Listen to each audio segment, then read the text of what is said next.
Lakes. I am Ian Van Every alongside my dude, Dylan Traeger. Dylan, what are we looking for today? Take us away with the keys to the game.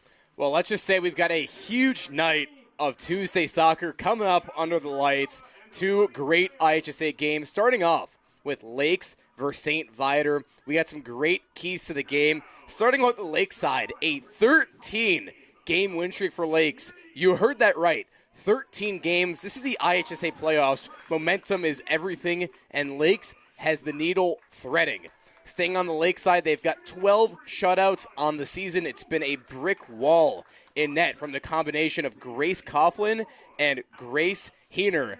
The Grace duo knocking it down in net. And lastly, it's been a month of zeros for Lakes. They won an entire month streak, April 24 to May 24, where they held opponents to not scoring once. That's massive, Ian. What you got for us? Well, it's certainly been a dominant stretch for Lakes, but as we take a look at St. Viator, we got the 4 stars. Freshman goalie with 4 shutouts. That is Judith Saji. She has been absolutely tremendous for Lakes so far this year. And then we got II captain Dylan. The double captains, Zibka and Correa, they're going to get it going for St. Viator. They've been terrific as of late. So, well, we can't wait to get started here. This sectional now soccer matchup at Adams Field. We got the 1 and the 4 seed. Lakes looking to keep that streak going and the dominance rolling. They have beaten everyone in this sectional left. They have beaten Deerfield. They have beaten St. Viator, and they've beaten Crystal Lake Central. So it's going to be a lot of fun to see if they can keep that going. That's right, Ian. And we're finally at the point where the good teams are being separated from the bad teams. This is all good competition from here on out. It's going to be a great game, and you can catch it right here for free on Deerfield Warrior Athletics YouTube. We'll be live all night for IHSA Playoff Soccer. Nice.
Welcome back to Adams Field. That is Ian Van Every and my dude Dylan Traeger on my right.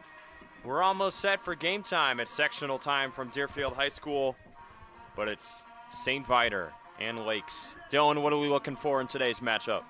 Well, Ian, there's a lot of things to look for. You look going into the matchup, just the streak that Lakes is on. To go into the IHSA playoffs with a win streak as big as they have and continue to carry on and extend it, Lakes riding a 13-game win streak. They've got 12 shutouts this season, so their offense is dominating. And just their defense isn't even giving opponents a chance. So we got to see if Lakes can continue doing that. And St. Viator is a tough team.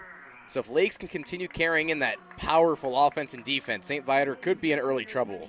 Yeah, well, Lakes has certainly been dominant so far, and they have the stretch coming into this. They started off with the struggling Crystal Lake South. They beat them in dominating fashion, 7-0. Then they took on Wake Forest, the 10 seed, who put up quite a fight against the Lakes, only losing 3-2. There was a nail-biter, if you know that one.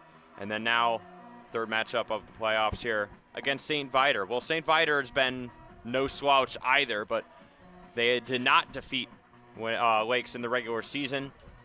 Lakes dominated every team, like we said earlier, in this sectional remaining. So it'll be interesting to see how that works out. I will say, though, once you're in the playoffs, whatever you've done leading up to it really doesn't matter that much. It's all about how you play in each game. And whatever you have coming behind you from the history really isn't relevant once the time starts in the game. Yeah, that's right. The old 96 Bulls used to say it don't mean a thing without the ring. So probably play a factor here today. Well, we got the squad in town, Dylan, all the broadcast crew. We got Eli Klopfer on the camera, Sam Schwartz, public address announcer, the legend in the other room. Even got Tyler Knack, Rich Grady, Robert Crable, the ball boys here today. It's going to be a fun matchup. It's not very often we get the A team in the press box, but when there's playoff sports going on at Deerfield High School, the crew rolls deep. Sure does. Well, for the first game that we broadcast together this playoffs, we saw Deerfield and Antioch, and right away there was a goal in the first minute. So definitely switching things up. And then I was here with Dylan Zuber for the game after that. Tight game. Ended up being a 1-0 final. That was between Carmel and Prairie Ridge. And then tell us a little bit about the games this weekend. We've seen a lot of different pace of these games. But before we get into that, let's take a look around the state of Illinois. The IHSA Class 2A down at Glen Bart South High School. This is today. Number 4, Hinsdale South versus number 1, Francis. That's right now 4:30. And right after that, Nazareth versus Lamont, 3 versus 2. Good slates all around. Well, for sure. But as you were saying, Saturday, Deerfield versus Carmel. And as I was saying before, what you do before the game doesn't really matter once the clock starts. Deerfield's coming off that 7-1 victory against Antioch. They weren't merely as successful versus Carmel on offense. There was a long period where Carmel actually had the lead over Deerfield. And Deerfield really was limited on offenses. Only I think they had 10 or 12 shots on goal. But it's all competition in the IHSA soccer playoffs, and we've seen some great athletes coming to Deerfield High School over the last week. We've been fortunate to have to call a lot of these great games. Yeah, it's been a lot of fun, and when you talk about the Deerfield game against Carmel, obviously Carmel had the dominating goalie performance. Marin Bose had a tremendous performance in the game before that as well. Just got to carry that in to the Deerfield matchup, but the Warriors nevertheless come out on top. But that's one thing we'll see later is on the Deerfield side, the lack of goalies. They don't have a lot of goalies at their disposal. It's Aubrey Poots, Warren Jones, Younger, freshly called up to varsity. So it'll be interesting to see how they match up against Crystal Lake Central, who's one of the best teams in this sectional. Yeah, it's kind of interesting because Deerfield, 2 of their goalies are out with injury. So they're switching out between Aubrey Poots and Lauren Jones in goal. But then you look at a team like Lakes. They have 2 strong goalies on this team between Grace Coughlin and Grace Heener. And they actually switch around with goalies. So we were talking with Coach before the game, and he was telling me after the half, they're going to swap out their goalies, giving each goalie what should be 40 minutes of play. So in a playoff atmosphere where Grace Coughlin's only started 2 games, she's going to come in off the bench, make her 9th appearance of the year, and she'll start the second half if things go accordingly. Yeah, for sure. Of course, that's Grace Henner in the net right now. Between the pipes, they might say, here at Adams Field for Lakes. Has just that 1 save so far. Well, both goalies are on the board. At least so far.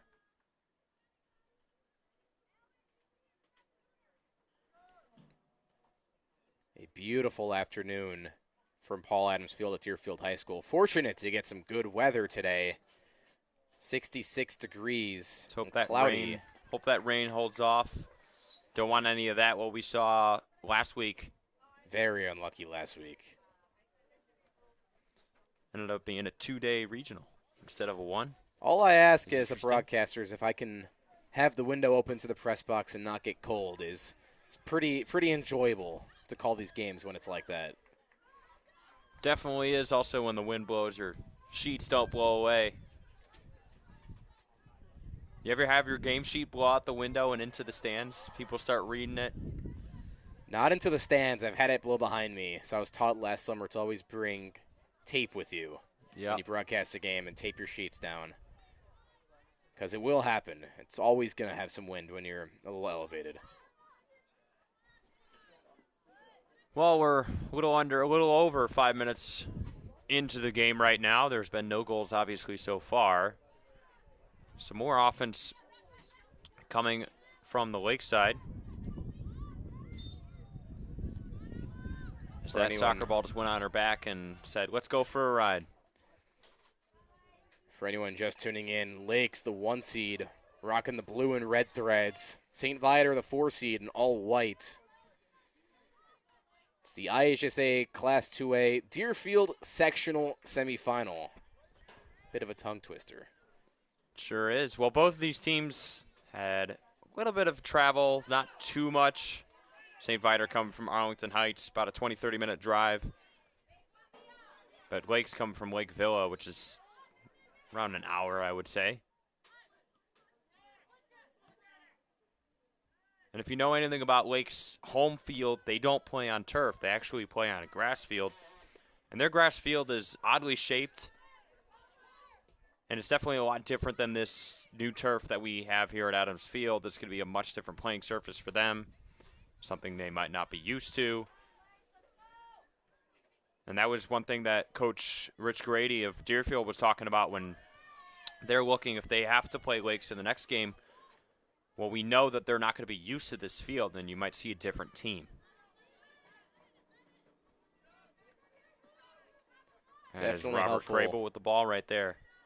Definitely helpful to have that turf in Illinois, because just how we saw like it was last week with the rain. Better chance of getting those games in on the turf. Well, we've seen a lot of this so far where Lakes is finding those passing lanes. I don't know if it's St. Viator just falling asleep. I think it's more of just the luck of the draw right now. Soccer ball is a mind of its own. Here's a scoring chance right here. Good defense by St. Viator. That was Michaela Hopkins that tried to get her on the left side. Could not do it. Now Judith Shaji with a sky-high punt that's going to at least 40 yards flip the field. Michaela Hopkins, one of the few players definitely keep an eye on today. Already has 2 goals to her name throughout the playoff series. 8 goals on the season. And to tack on to those 2 goals in the playoffs, she had 2 assists versus Crystal Lake South. So it's been quite the playoff series for Michaela Hopkins, the senior.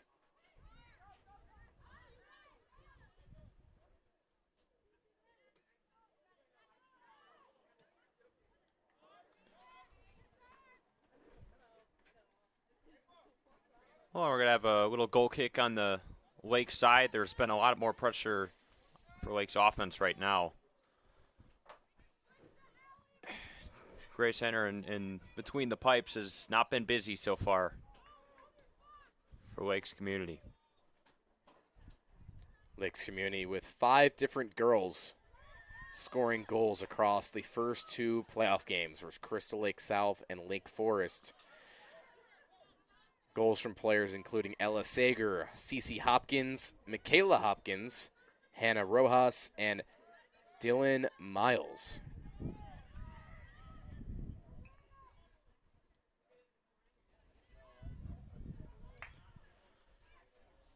Well, if you know anything about the food chain, Dylan, we got the Eagles against the Lions. So one dominates the skies, one dominates the ground. King of the jungle, king of the air, whatever you want to say. I really don't know much about the food chain, but if I'm looking for more, I'll definitely come to you first. You know, I'm not sure that Wines and Eagles kind of mesh in that regard, but they are today.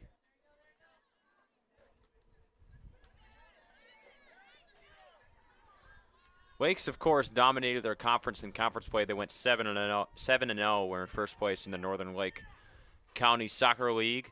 As for St. Viator, they struggled in conference. They only were 2-4, fifth place in the East Suburban Catholic Soccer League. That's something we also saw from Deerfield.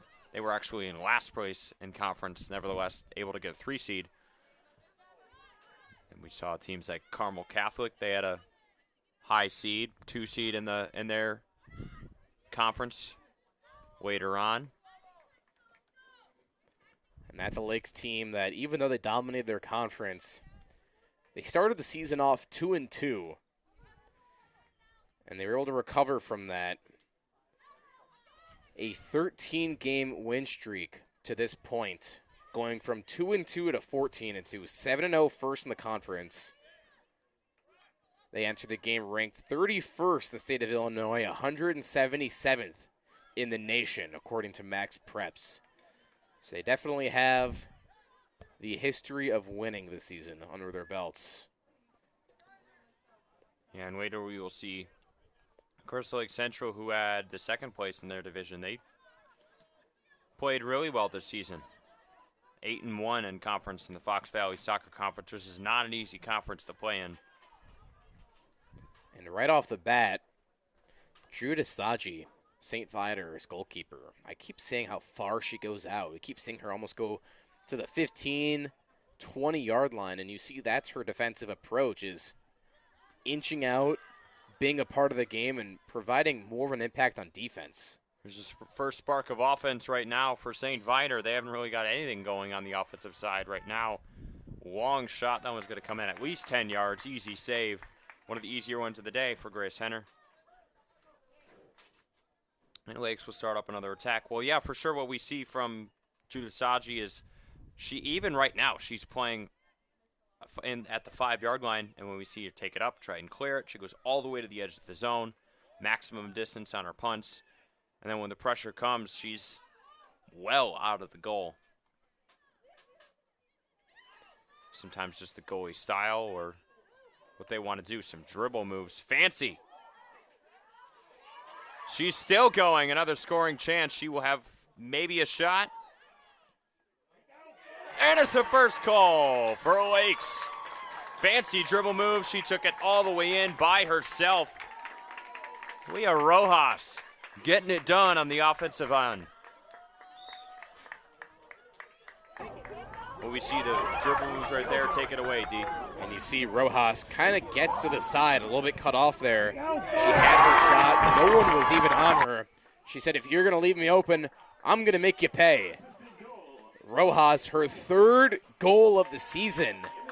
And Lakes is on the board in 12 minutes.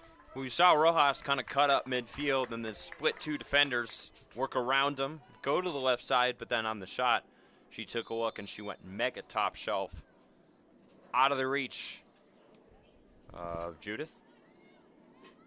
And we were talking about Judith Staji's approach and goal, but now we're kind of seeing what St. Viator's approach on defense was there, which was just pretty much leaving Rojas open. And I understand that she was on the corner of the goal, and it's a tricky spot to score, but you can't leave anyone that open. Basically, let her have a free shot from the corner. Well, there's a lot of space in the St. Viator defense, and she kind of just found a way to kind of cut through the hole and then go to the side, and they just kind of were like, all right, we'll let you go to the side. Well, I don't know if we'll see that game plan again. Didn't really work out all that well.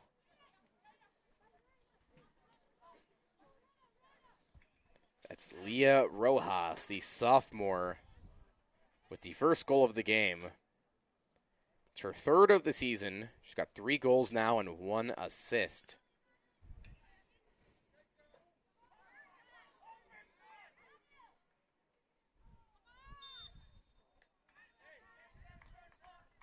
Interesting start here. So we got a first half goal. Starting off strong as Lake's trying to make that win streak to 14 games. Which means you're talking about any win streak at least in the double digits. Pretty crazy, to say the least. They're one seed for the reason.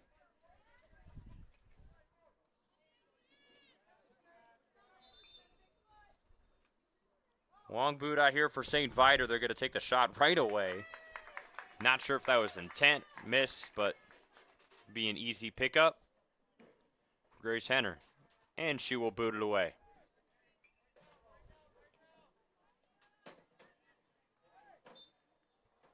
And as I mentioned earlier, some beautiful weather today at Deerfield High School. If you're looking to catch some great playoff soccer following the conclusion of this game, there's one more game to be played. Crystal Lake Central versus Deerfield. Kickoff slated for 6:30 from Adams Field. A lot of seats in the bleachers open to catch some good weather and some great playoff soccer. For sure, and Ziepka kind of came flying in right there, and Grace Henner barely got to that ball in time. That was a close one. Just a tick later, and that might have been a tie game. That's Grace Henner's 15th start of the year, her 17th appearance of the season. Slated to only start half of the game in goal, and then swap out with Grace Coughlin in goal for the second half. So far, one thing I've noticed from Lake's offense, we've kind of seen happy feet, as I'm going to call it for the game style right now. They just are running all over the place. But it's also causing a little bit of small errors. Will come back to bite them later on in the game. Unknown yet, but we've seen a lot of balls go out of play. We've seen them lose the ball a lot. The feet just don't stop moving for Lakes. So far, it's worked to their benefit. That was Raina Schmidt previously for Viator. A kick all the way from what looked to be about the 25-yard line.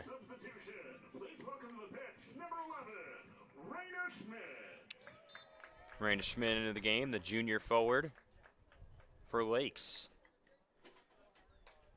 If you can hear that voice right there, that is Mr. Sam Schwartz in the other room. Been doing this for a long time.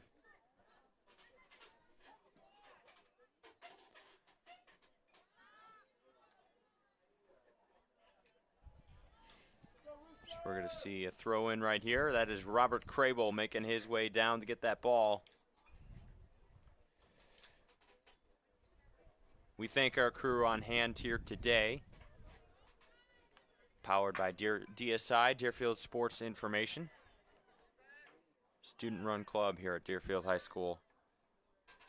Brings you the action and streams live on Deerfield Warriors Athletics YouTube. For free, too. Not often these days you get a free stream if it's not on TV, just general TV channels.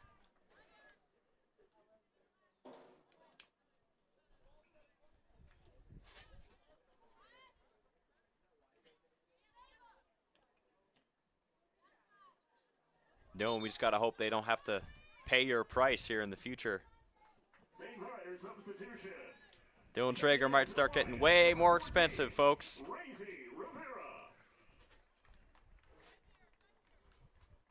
I already have a subscription for about every team I want to watch. So fortunately, it's not costing me a penny to watch Deerfield Warrior Athletics or IHSA playoffs on their channel.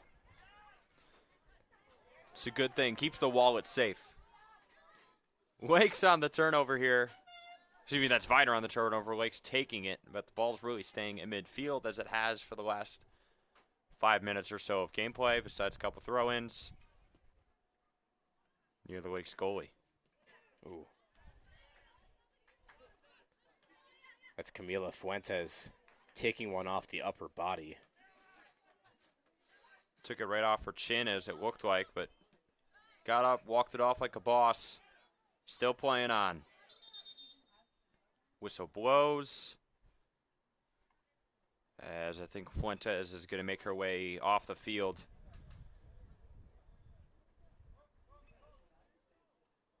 Yeah, the official's going to force Fuentes off the field. She was kind of hobbling around. Whether coach saw something, ref saw something. Fuentes actually wanted to stay in the game, but nevertheless, it's going to be a sub. It's going to be Lucy Drake coming in to replace Fuentes, a senior.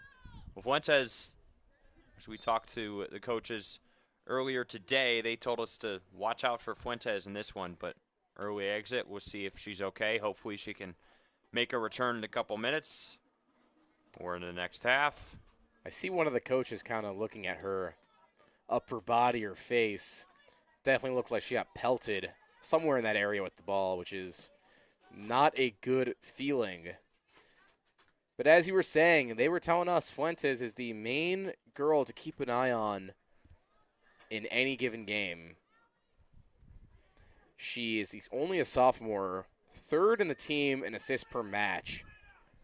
0.6 assists per match, has 4 assists on the season. There in midfield, there were some more dribble moves from Leo Rojas. She certainly knows how to handle the ball, but there she didn't make it outside of that yellow circle at midfield. Approaching the halfway mark of the first half, take a look at some of the stats from today. Lakes, 2 attempts, 2 shots on goal, and 3 saves. On the other side, St. Viator, 6 attempts, 3 shots on goal, and 1 save. A pretty quiet offensive performance all around besides that one Lakes goal, as we are now at the halfway mark of the first half. Yeah, if you want to say the end of the first quarter, if there were quarters in soccer, which there are not. Nevertheless, fun to keep track of up here.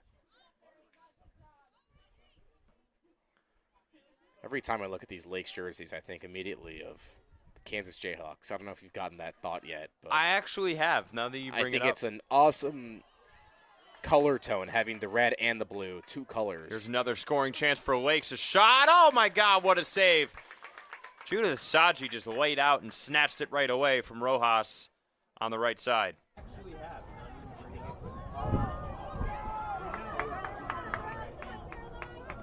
Lakes gets a chance, and Saji just lays out onto her right shoulder.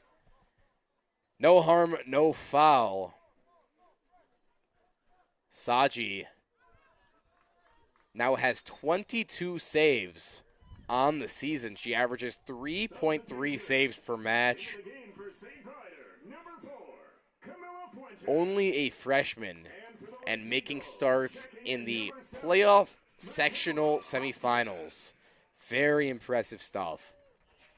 Yeah, well, it's already her 3rd save of the game, and for that one, Rojas's first shot that went in earlier was a little chip shot that kind of sailed over her head. That one was a seeming bullet, just a missile that went right on her left side, and she dove out and grabbed it. We've seen Kylie Ziebka in the net when Saji isn't there. Ziebka, a senior, kind of passing that torch down.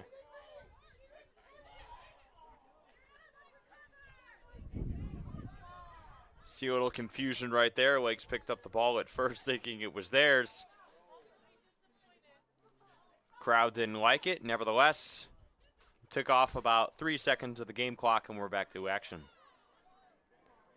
The triple header there was looking for a 4th one. One thing they do when you go higher up in soccer professional level, they will add time at the end of the game to account for those extra seconds, you know, coming from the out-of-bounds plays, as there's bodies flying all over the place right now. It's being a physical game so far at Adams Field. But that is obviously not something that they do here at the high school level. So when that clock expires at the end of the game, that will be the last time. Into the game, number 21, Macy Samulak. AC Samulak will come in for Lakes. Well, Lakes has made a couple substitutions here today. St. Viator only had that one substitution for Fuentes earlier. And I think an interesting part of this game is the age gap. You look at this Lakes team, a very young team, only 4 seniors on the team. Starting lineup had 3 of them, while St. Viator comes into the game with 9 seniors. So it's always interesting to kind of take a look at some of these teams. You know, they make such a far run in the playoffs, and a lot of these teams are a lot younger. A rebuilding team that could be very strong for the next few years, kind of like Lakes having a core group going forward. Yeah, well, that's been the recipe for success, or not success, but the outlook for Lakes is they're so young. Only going to have 4 players leaving. They have a shot to be really good for a long time, especially considering this 13-game win streak that they're on. Inviter just hoping that their 9 seniors won't have to leave them after today, hoping this is not their last game. But you never know. Only a 1-goal deficit so far, 16 minutes remaining in the first half. As a shot here for St. Viator. Bobbled. Henner's going to come up with it. Remember, Henner will only be in net for the next 15 minutes and 45 seconds until halftime when they'll switch out. They'll go with another Grace and Grace Coughlin. As for St. Viator right now, their shots have not been able to get up close. A lot of these shots are at least 10 to 30 yards away. That was Bullock showing the leg strength all the way from the 30-yard line, and not even close to going in. I mean, there was every chance and second in the world for that ball to be saved, and it's kind of making you wonder, why is St. Viator continuing to settle for these shots? I think not only are they not giving themselves the opportunity, but it's just showing how strong Lake's defense is, that Viator has to continue to settle over and over for these distance shots. Yeah, well, it's an interesting game plan when you look at how far away they're shooting these shots from. It's just so much reaction time. You're able to recover. Sometimes it's all you're able to settle for, though. However, St. Viator is starting to switch up their game plan just a little bit on defense. They're focusing more on, hey, let's just find that ball and clear it, whether that's out of bounds, down the field. It's very tough. tough See one right there again with that game plan, especially if you're looking for shots on goal from the 20 to 30-yard line. That's a far distance kick for any high school athlete, and it kind of just shows you St. Viator already has 7 attempts. Lakes has just 3, but those 3 Lakes attempts have all been very reasonable and very close distanced. Correction, the substitution was number 5, Kylie Ziepka. That is Kylie Ziepka into the game for St. Viator, if you heard Mr. Schwartz on the PA. First substitution for Viator, other than that Fuentes substitution on the injury earlier. St. Viator bringing in Ziepka, looking for that little extra offensive assistance. Ziepka, 3rd in the team in shots, 18 shots on the season. Hoping Ziepka can kind of be that little spark coming into the game.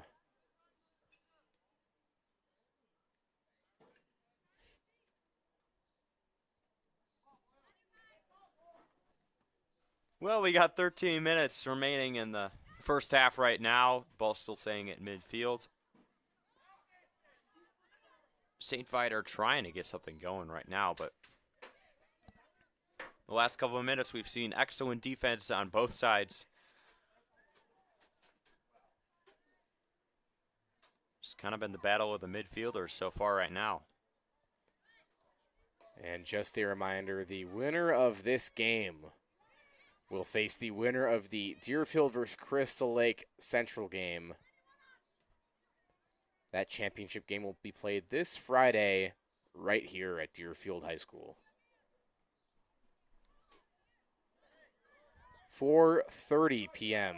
is the slated kickoff for that sectional championship on Friday between the winner of this game and the winner of Deerfield versus Crystal Lake Central. Yeah, of course, if you're wondering about watching that Deerfield Crystal Lake Central matchup, Well, we're going to stay right here. That one starts at 6:30 here at Adams Field. It will be right here on Deerfield Warriors Athletics YouTube. So you won't have to go anywhere other than get up, get a late night cup of coffee, walk the dog, do whatever you do at home, and then you get more soccer from Adams Field. It will still be Eli Klopfer on the camera for that one, and me and Dylan Traeger will continue it. Is that something you do? Late night cup of coffee? You know, I personally don't do late night cup of coffees, but just a morning guy, but there's a lot of people out there that do, so. Another chance down the stretch for Lakes here. Who will get to it first? And they're just going to run that one right out of bounds. And I think they're going to whistle a goal kick. Yes, they will. Hannah Rojas, sister of Leah Rojas, will knock it right out and ends the chance.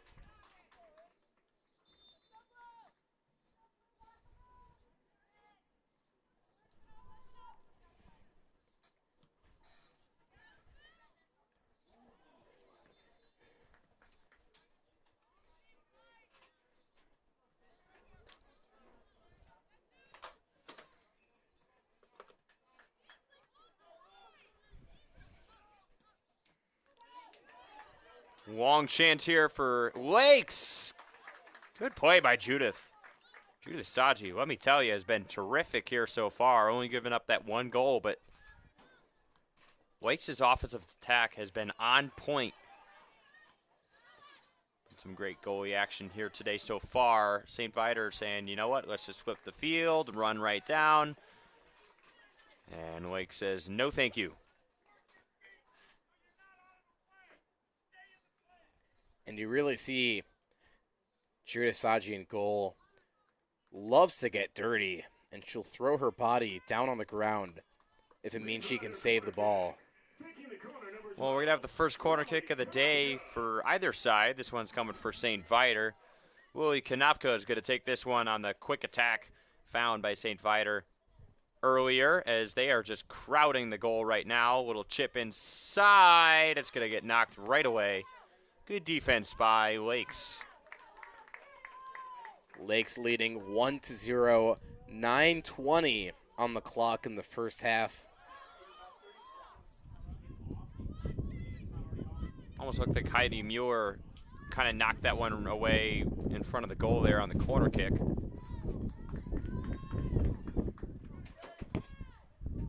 The Lakes throw in as there's 9 minutes on the clock. Lakes leading 1-0. Lakes the 1 seed going against the number 4 seed Viator at Deerfield High School. The sectional semifinal today. Some more great defense by St. Viator. Little stop there coming from Ava Scalfini. Sticking the foot out and knocking that one away. 8.5 minutes on the clock. Both teams, Lakes and Viator, sort of moving the ball around midfield, trying to just clear away and find an open girl. Both teams kind of turning it over back and forth. Leah Rojas just came out of nowhere and ran right in circles, got the stop right there. Kaylin McCrea just said, where did you come from? Ball still staying at midfield. Lakes trying to get something going to end the half here. Some more dribble moves by the other Rojas. Under 8 minutes on the clock on the half. A pretty quick half, Ian. Not a lot of whistles, a lot of frequent play, and really minimal subs, which is an enjoyable soccer half to watch. Quick pace and a lot of action, I would say. Ball racing down. It looks like that will be a goal kick for Lakes. And I just watched our ball keeper throw that ball right past the referee. Clock still running. 7:20 on the clock as Lakes leads 1-0. Apologize for any technical difficulty there. Thanks to our broadcast engineer, Eli Klopfer, for always doing the dirty work with the broadcast. Yeah, the mastermind behind the camera that you do not see, but we give him recognition up here.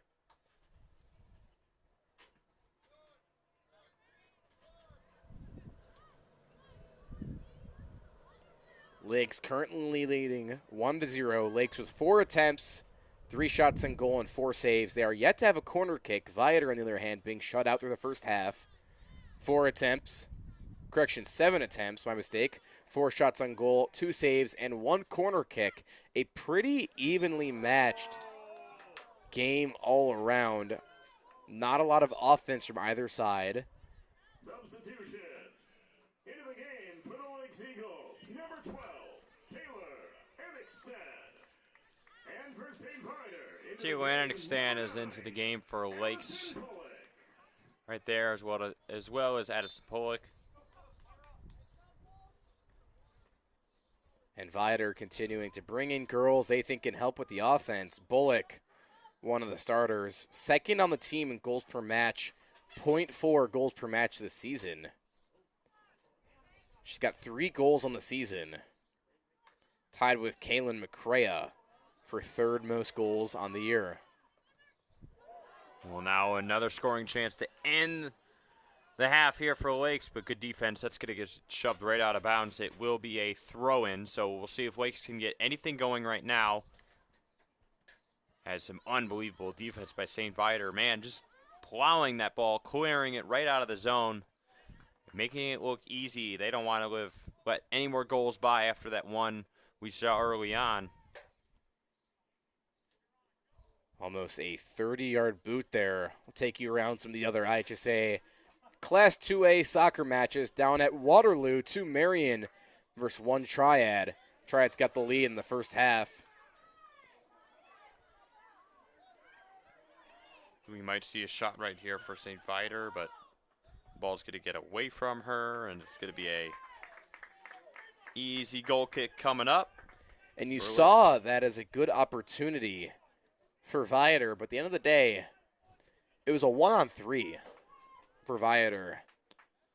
Well, I think that was ultimately the downfall on that one because she had the ball, and then I think she tried to just rush it and kind of escape right out of that trap and lost the ball right there to let it go right out of bounds. Emma Mickert, the captain, had a lot of speed on her there. Couldn't really handle the ball. Being defended by what it looked like to be about 3 defenders. Kind of hard to travel with the ball and navigate a path towards the net when there's defenders everywhere in your pathway. Boy, the sophomore Camila Fuentes has just hit the deck again as she's back in the game and now is hobbling around midfield. So we'll have to keep an eye on Fuentes wavering up and down the yard lines as you might see here right by the logo. Well, 3 minutes, 40 seconds remaining in the first half right now. Still 1-0 lead for Lakes. And a tremendous defensive stop there previously from Ava Sharp.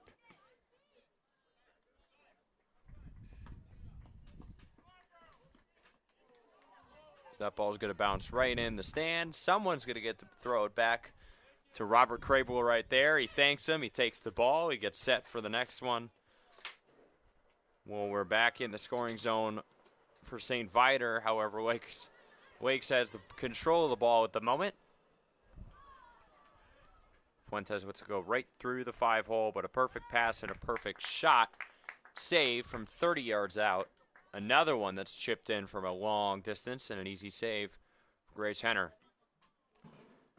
St. Viator now 2 times the attempts as Lakes, 8 against 4. Don't let that distract you. A lot of those attempts look like that last one from the 30-yard line.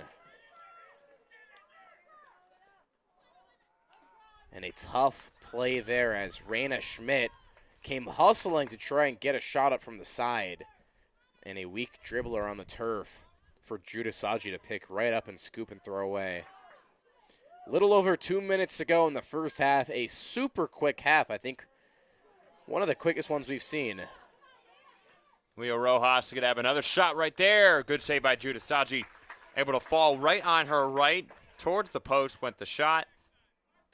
Wasn't a lot of room between her and the post, but nevertheless, she's able to stop it, fall on it, Leah Rojas getting most of the shots right now for Lakes, but Saji has only let one go through. As remember, we will see another goalie on the other side for Lakes, that is. Gonna go out and say that I think Judah Saji's best friend at halftime is either gonna be a bandage or an ice pack, with how much she's been diving out into the turf this afternoon. Definitely taking a few bullets for her team there. Well, you're going to get that black granulated stuff from the turf. It's going to be all over the uniform later. Might make the laundry a little bit tougher, but not as tough they put it on grass field. If they did, she'd have grass stains all over. She is just diving for every ball, taking falls, handling like a champ here so far, though. Been tremendous here in the first half. 1 minute to play in the first half. 1 minute. You're welcome. Audience thanking Sam right there. Sam getting the recognition. That wasn't the audience. That was Robert Crable, the ball boy.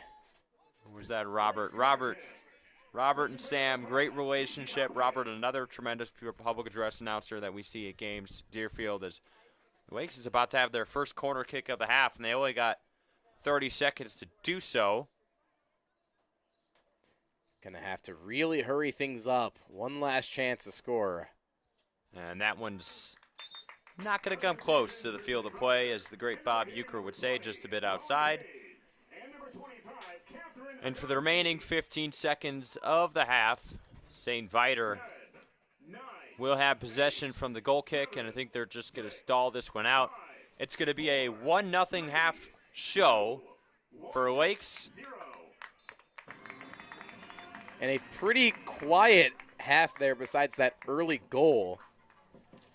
40 minutes in the books to score. Lakes getting on the board early with that one goal from Leah Rojas, the 27:41 mark, just 12 minutes into the game getting on the board before being shut out the rest of the half.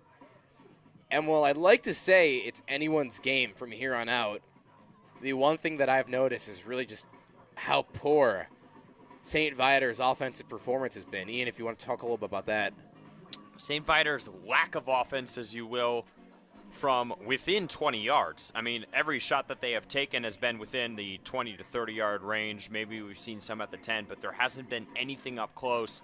Those shots are just coming in from way too deep, and it's been easy saves so far for Grace Henner, and obviously we will see a goalie switch.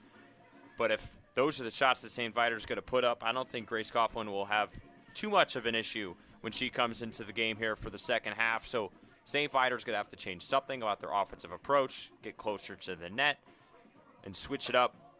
But we'll see if they do so for the second half as we get in Lakes with a 1-0 lead. We'll be back here in 8 minutes and 50 seconds for the second half of play. Ian Van Every and Dylan Traeger. We'll see you right back.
Welcome back to Adams Field. Here we got some playoff soccer going.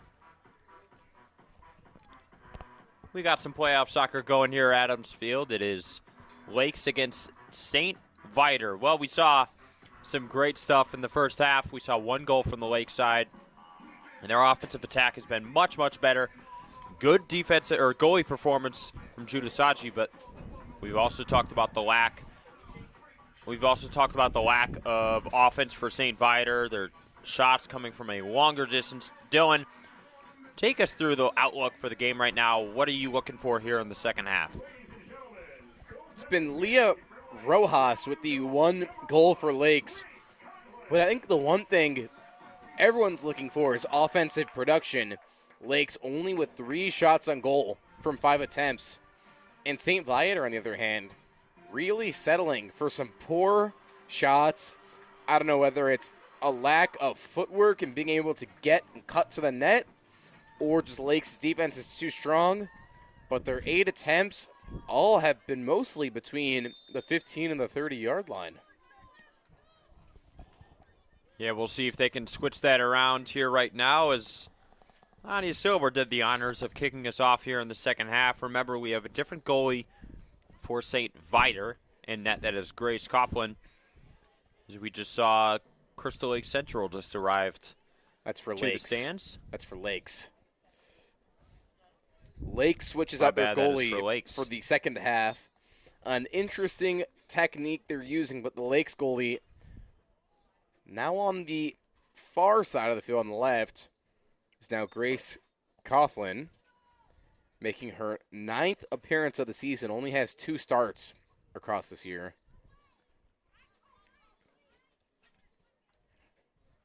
She takes out Grace Heener.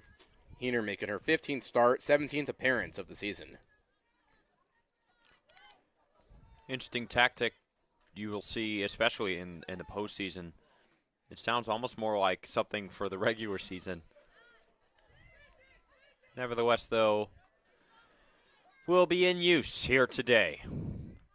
Very interesting approach, something I've never seen before, but that's a good problem to have, having goalie depth and being comfortable with all of your goalies for sure. Well, it's definitely something we're seeing here today. And this game is a team with, I don't know if we want to say too much goalies.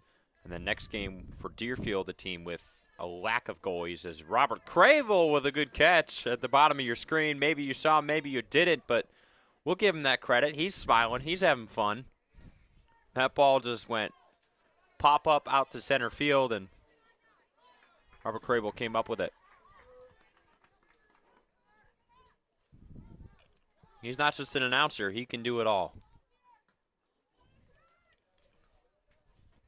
Robert Cravel just finished up his freshman year at Mizzou.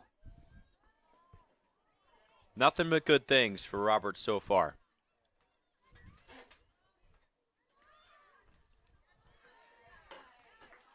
That's Leo Rojas working well with the footwork as we saw in the first half.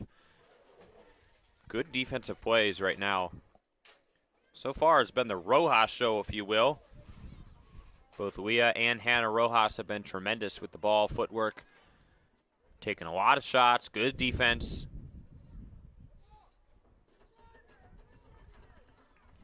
Leah Rojas, the lone goal scorer of the game, her 3rd of the season. 12 minutes into the game. Hannah Rojas, 13 goals on the season, has had 3 goals in the playoffs so far.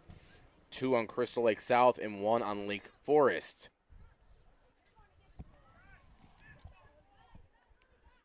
The other day we saw a good performance, goalie performance that was. It was Prairie Ridge. Carmel were scoreless until right up to the end when Carmel finally snuck in a goal. Was able to defeat Prairie Ridge 1-0. And we're seeing another goalie show here. We have just one really good offensive play by Leah Rojas earlier. Snuck it past Judith Saji on the top shelf goal. As we're going to have a corner kick here for St. Viator. This is only the 3rd corner kick of the day for either team. Second one for Viator. She raises the hand. She boots it away. Scoring chance here for Viter. That one got headed the other way, and it's going to miss wide. Good chance there. That was a really solid corner kick. But just goes the opposite direction.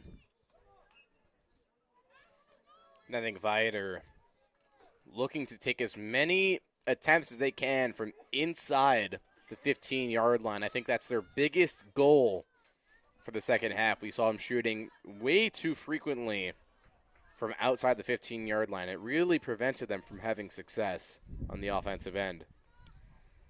Yeah, for sure. And that was Allison Bullock that was trying to get something started on the left side until she toppled over Anya Silburn. There's going to be a turnover here.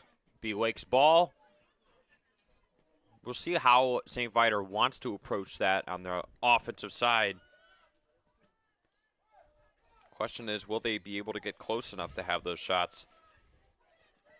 And are you willing now with a 1-0 deficit to say, okay, let's sacrifice some of those shots from far out? Maybe you don't get a shot after all. But you might get more chances inside. You might just put the pressure on Lakes a little bit more. We'll see if that's how they want to play it.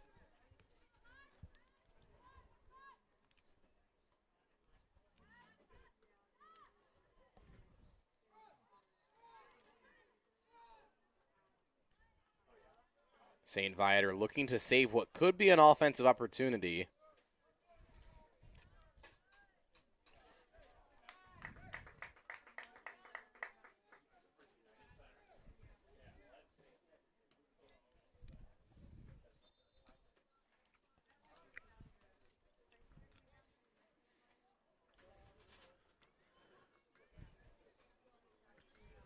Well, if you're looking at the top of your screen, you see a guy in a white sweatshirt with a walkie-talkie. That is Tyler Winnick. He's relaying all the stuff up to Sam Schwartz here today, your spotter for this game.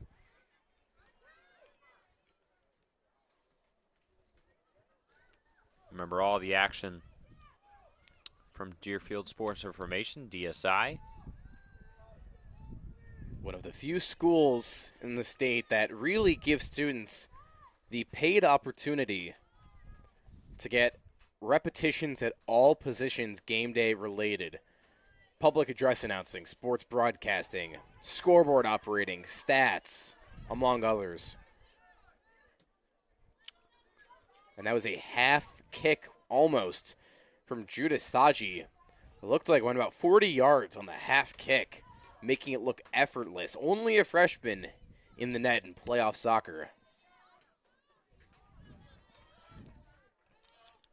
Definitely someone to keep an eye on for the next few years in her high school career. We'll see if she can start to rack up and climb the record books. Well, me personally, Ian, I think one of the most fascinating parts of not just playoff soccer, but any IHSA playoff sport is you really get to watch which athletes are going to compete and really be the face of their conference or of the state of soccer or that sport for the future. And you get to see which athletes are going to represent that school for years to come. And I feel like that's not something you really get to see during the regular season, because being at Deerfield High School, we're not always going to play a team like Lakes or St. Viator in the regular season. So you get to start hosting these teams that come in from so far out.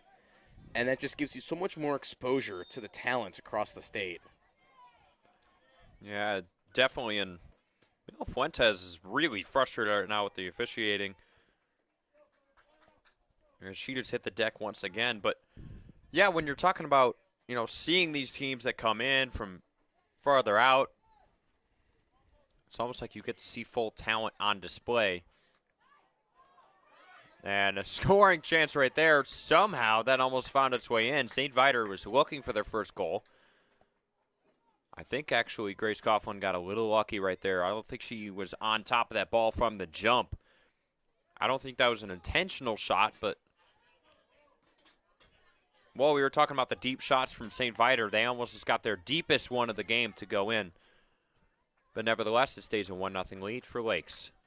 And as we were talking about before with the scheduling of these playoff games, it's kind of interesting how they make some of these brackets A lot of the teams that compete in this are located in a similar region, but then you get a team that might squeak in from somewhat far away.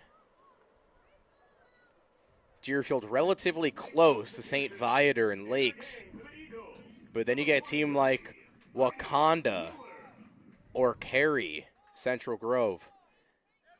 You start getting these teams, Chicago, Northside, that kind of come in from further and further out, and I feel like that's just the best part that allows you to get so exposed and take in kind of different talent across the state. You wouldn't regularly see this unless you're at these playoff games.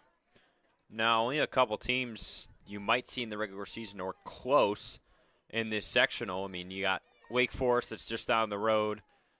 You got Vernon Hills, who's in the north side of the Central Suburban League, so same conference is kind of crossover style, but a lot of these other teams you're not going to see in the regular season. You're not going to be coming into contact with them, so it's definitely an interesting.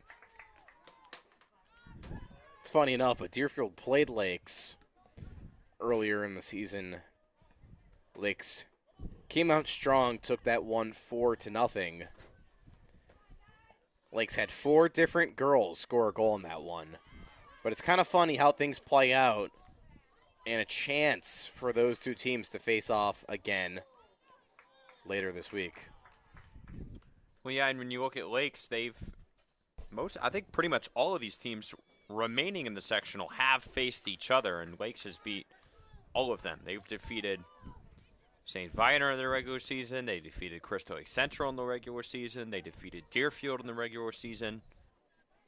Crystal Lake Central and Deerfield playing up next. Crystal Lake Central won that matchup earlier at the start of the year. So these teams are no stranger to each other. They've had some experience in playing them. They've all played each other, so might see a little bit of redemption. I think revenge. There's also a chance to play better, potentially depending on how close you are to the site. I talked about this with Dylan Zuber on Saturday. Some of these teams come in pretty far. Happens to be for Lakes, it's a 45-minute drive. I know that because I took my ACT there. Did you really? Yeah, I did. That was an early drive, but nonetheless, it can be difficult for a team like that to take a 45-minute to an hour drive for a playoff game. Another chance right now. Collision in towards the goal. Man, it's been a physical game here so far, especially as of late. We have seen a lot of players just falling out on the field. It looked like Lakes goalie Grace Coughlin almost pushed Ella Dean from St. Viator to the ground. They both were going for the ball, and Coughlin stayed on her feet while Dean went slamming to the ground.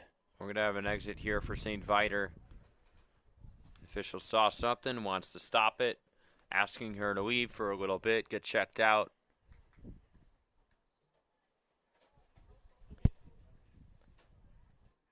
Kylie Ziepka looks like she's able to jog off, but she's got a little bit of a limp. For the Lions, number 25, Catherine Adamski.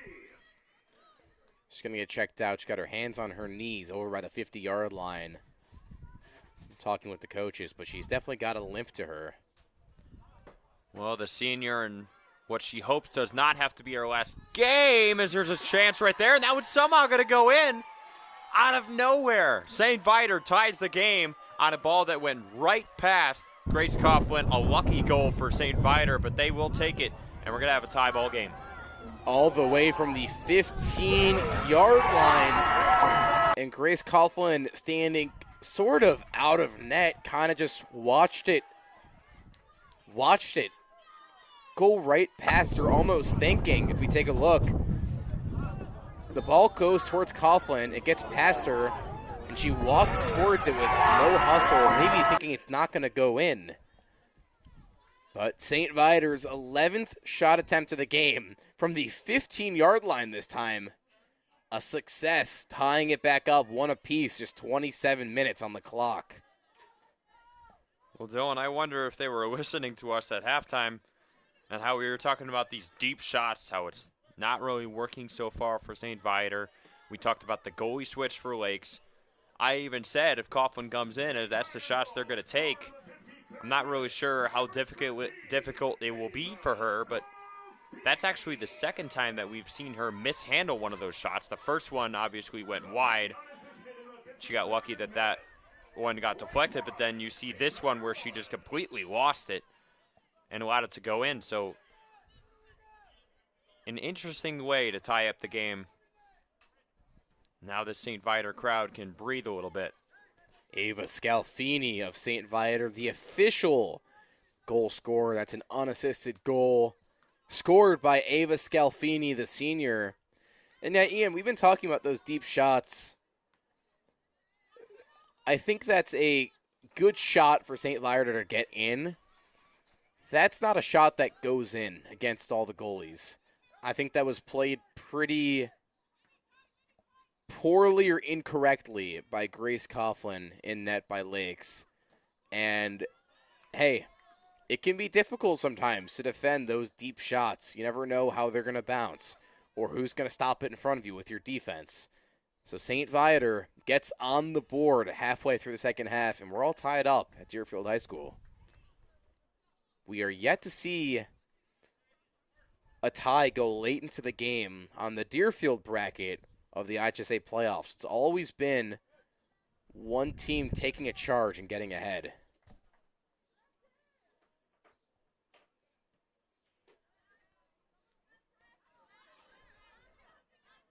Ava Sclafini, the goal scorer there for St. Viator, getting the team on the board.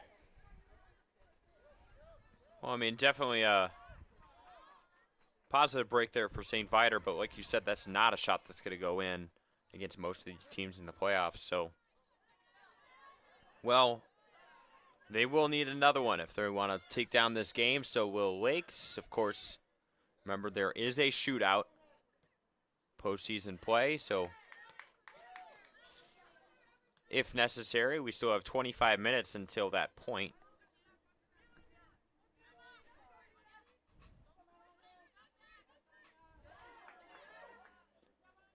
Some fantastic footwork right here from Lakes. They're just plowing the ball right through. St. Viator trying to get out of the midfield range. Lakes is trying to just continue to put pressure on the Viator defense.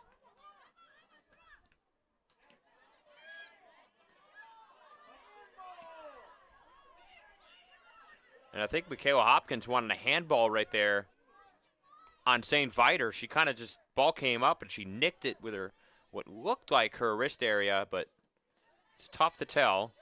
No call from the official. Some very aggressive play there from Michaela Hopkins. It looked like she almost kicked the defender, maybe in the groin. So that's what we've been saying in these IHSA playoffs. There's a chance here on the left side. A shot and it's in. That is the second goal of the day. The other Rojas. That is Hannah Rojas off the left side. She's able to just kind of find it. Judith Saji just came barreling right out of the net, and he wasn't able to make the save. And Hannah Rojas, the wide open net, says, give me a goal. One Rojas gets on the board in the first half, put the other Rojas on the board in the second half. Lakes not backing down from the St. Viator goal previously. Well, Lakes able to answer quickly to that lucky goal there for St. Viator. Man, it has been the Rojas show so far for Lakes, trying to hang on to that win streak and extend it to 14 games, the 1 seed. As another shot here, that one just wide. Saji barely able to deflect that one. A tough break for St. Viator, a team that was in the deficit for what nearly was 60 minutes, holding a lead for less than 3 minutes. Lakes showing their dominance. They're that much better on offense today, gaining back their lead, looking to command it the rest of the game with the corner kick right here. This corner kick taken by C.C. Hopkins. for Lakes. It will be the second one of the day for Lakes, and it's going to sail right past the goal. Knocks out of bounds. You kind of And saw we'll have a St. Judith Viator quarter kick. Saji jump up as high as she can and kind of swat it with her right hand out of bounds. Kind of looked like she was a basketball player going for the jump ball, swatting it the other way. Even though there's been 2 goals so far here for Lakes, don't sleep on Judith Saji. She has had a tremendous game in goals. A lot of shots, a lot of pressure for Lakes.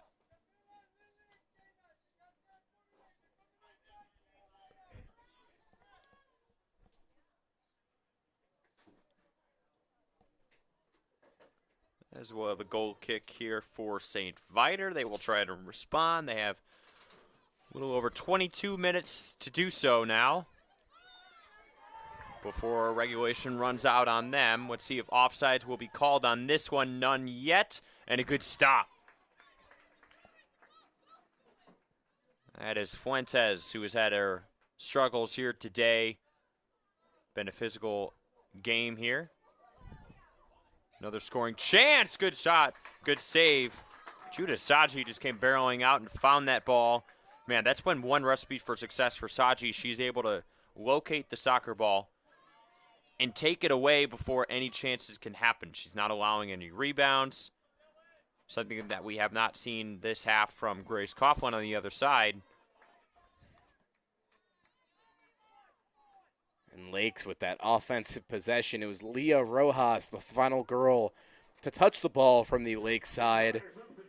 Had a awkward chance to shoot the ball, kind of shot it on an angle, little slow roller stop by Saji in net, but a great defensive stop all around there from the Lions.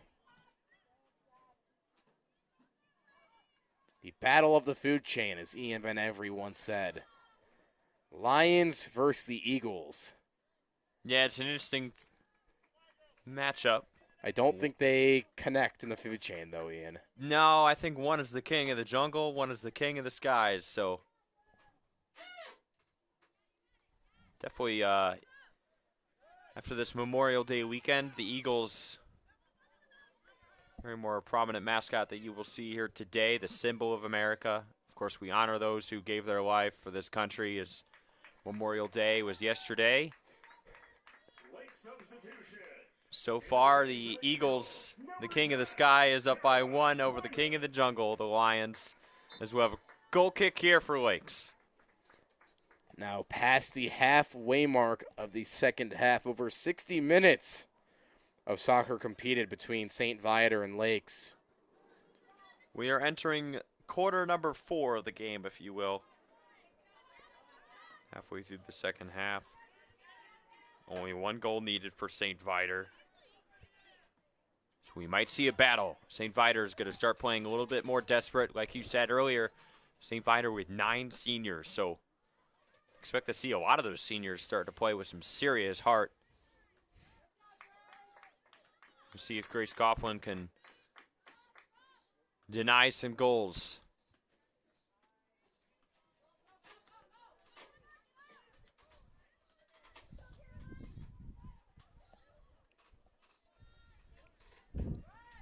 Now the ball hanging around midfield a little bit. We'll have a Lakes throw in.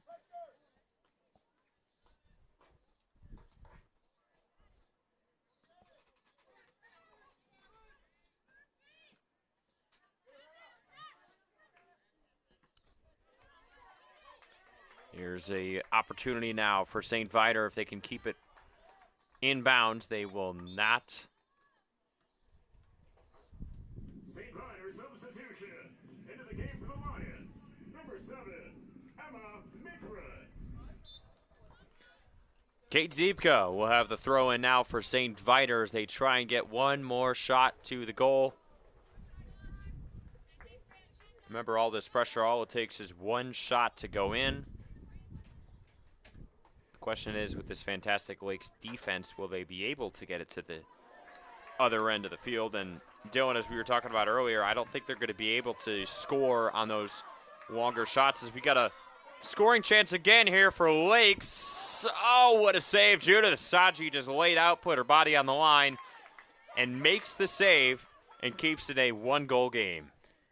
And a weird play there. It looked like that ball was out and it was going to be a throw-in, and the play just kept going.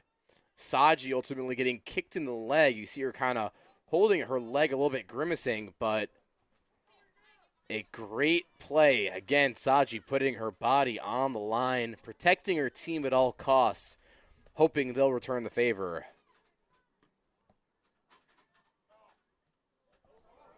Yeah, we'll have to watch Judith Saji and see if she will be able to continue, but another shot for Lakes is going to be denied once again. That was Caroline Klimas.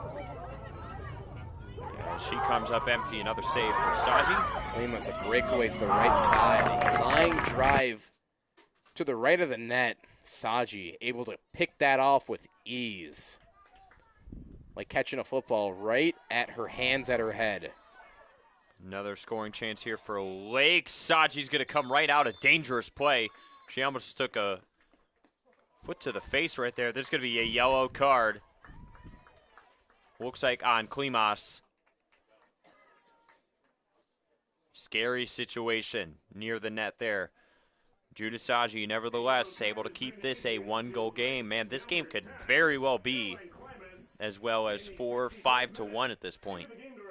And I think just with the way Saji plays, her defensive approach, she's more likely to get those minor injuries on plays. She's playing so far out of the net.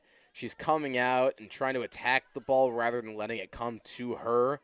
And I think that's why we keep seeing her get these minor scratches and bumps in each play. But nonetheless, she's had a great outing today. She's got 24 saves on the season, averaging 3.3 saves per match on the year. It's a tougher style of play, and I mean, man, it's a lot more aggressive. It says a lot to be able to throw your body on the line for your team. One of the greatest features of Deerfield High School's Adams Field is they've got a great video board. And one of the messages on the board right now says, if I had $1 for every time somebody named Rojas scored a goal, I would have $2. And a scoring chance. There's a goal for St. Viator. That one went unexpectedly. Another lucky goal for St. Viator trickled right in. And Coughlin is not able to handle it. We are tied up again. We're starting over. It's 2-2. I would have $2. And a super impressive goal from St. Viator again. Taking the first attempt far out. You look at this from the 25-yard line. A hard kick. And it looks like Kylie Ziebka came in at the end and kind of tapped it in. Just tapped it in right there at the end. Well, there's another story of these long chip shots, something that Grace Henner was able to handle in the first half, but Grace Coughlin is struggling with here so far. Both goals, kind of unexpected, come out of nowhere. Well, we were focusing on the Rojas show at the moment, and then out of nowhere we got another goal for St. Viator. The official goal is going to be from Kaylin McRae on the goal. That's her 4th on the season. Emma Mickrit with the assist. McRae entering the game with 24 shots on the year. They're second in the team in shots on the season. St. Viator's trying to hold on right now. Now they have tied up the game, and boy, if Lakes gets knocked out in this one, especially after these 2 goals, it's going to be an interesting storyline going into this next matchup when they play the winner of either Deerfield or Crystal Lake Central. We will still have to wait and see who gets to play in that game. And another good play by Judith Saji. Man, she is diving all over the field. That's one thing if you're Lakes, you're saying, wow, we got a lot of offensive pressure, but it's tough to score on someone like Saji. And it looks like every time Lakes gets the ball past the 40-yard line, towards St. Viator's goal. They're taking advantage of this opportunity, and they're doing everything in their power to at least put a shot up on goal. It's 12 attempts today, 7 shots on goal. Both teams have the same numbers on offense in terms of that. But you see Lakes making Judah Saji really work. And eventually, one of those hard shots will fall. It's a matter of time. So Lakes just keeps having to do what they can do. Just There's like right here. Opportunity right here. Lakes is going to kind of come and drive it through. Let's see if they can get a centering pass that will go right. Well, it was an interesting spot there right in midfield towards the goal. Nothing will happen. Good defensive play by St. Viator. It's exactly like I just told you. They're going to keep getting these opportunities, Lakes. And eventually one of these shots will fall. They've had some great shot attempts, and they've been very strong at moving the ball around and keeping the ball in their possession on offense. St. Viator trying to get something going on right now, but, well, if you're just joining us, it's been an eventful game so far, 2-2. 12 minutes and 40 seconds left in the second half. We've seen some crazy goals from St. Viator. Some shots that have come from at least 20, 30 yards out. We've seen some great finesse goals from Lakes. A reminder that if we stay tied at the end of regulation, there will be a shootout coming up later, so we'll get some guidance. We'll offer you some guidance on the rules and everything if we get to that point. Still got some time, 12 minutes left until then, so we will see if that's what happens. I keep seeing St. Viator's bench very vocal. They carry a very deep team. Aside from their players, they've got a head coach, 2 assistant coaches, a goalkeeper's coach, and 3 managers.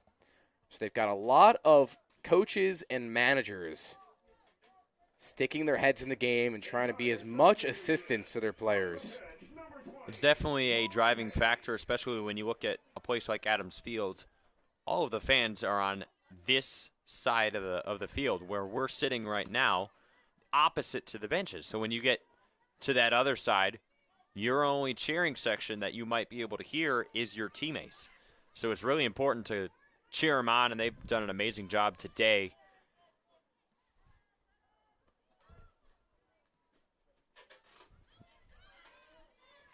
Something could be said for Viator's incredible performance here today, as they're not going to get a good shot off of there. Another physical moment. Crowd does not like it. Officials are just kind of letting it play here today, but we've seen a lot of soccer players diving and falling over the field. Grace Coughlin punting it at least 30 yards, trying to keep it out of her defensive zone. Well, Fuentes is just doing everything in her power to get the ball. You see at this point, Ian, Lakes is almost scrambling to keep the ball out of bounds as St. Viator's all of a sudden pressuring the defense and coming in strong on offense. Well, I think that second goal was a good emotional boost for them. I think they're really trying to drive it in as we see a little chip shot. That had some unbelievable ball flight on it. If that was just a couple inches lower, that might have snuck in again. And that's Kaylin McCrae, who just scored that last goal, getting the height and the distance on that one. And as you said, these goalkeepers aren't super tall in height. If you get one of those just a little bit shorter, that's gold all day. That's a very tall and wide goal, a lot of room to play with. One of those can and will fall for McCrae.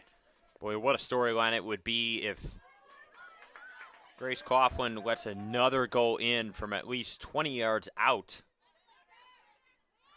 Obviously, that second one got tipped, but nevertheless, it was just kind of snuck right in front of her. And the leg of Judah Saji, a freshman, continues to impress me. Her teammates keep feeding her the ball, hoping she can get it out further.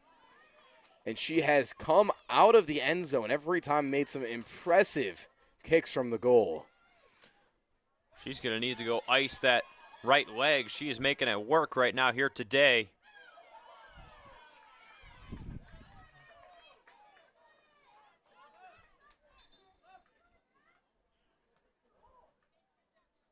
A substitution for St. Viator. It looks to be Ella Dean, the senior starter, checking back in. Yeah, Fuentes is running off the field right now.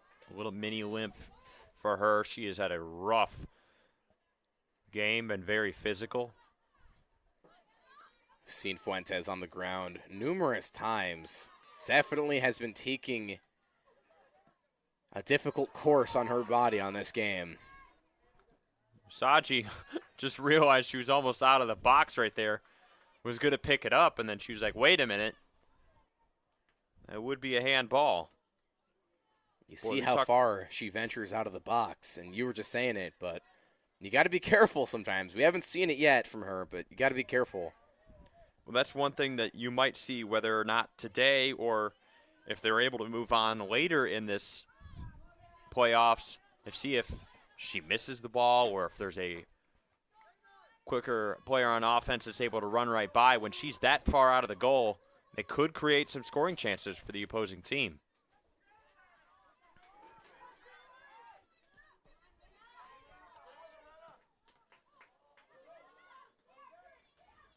St. Viator trying to control the ball right now on defense, doing anything they can to keep it out of the possession of Lakes.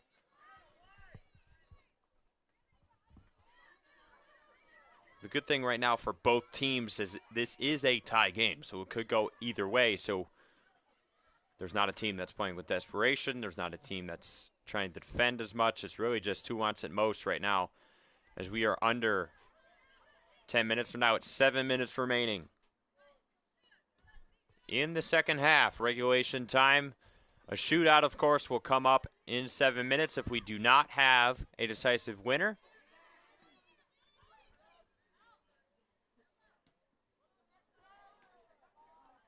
Might mean the Crystal Lake Central and Deerfield will have to warm up on the sidelines a little bit longer.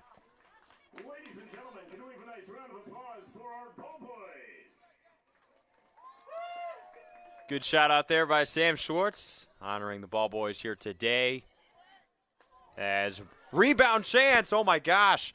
Judith Saji had no idea what was coming up from her blind side.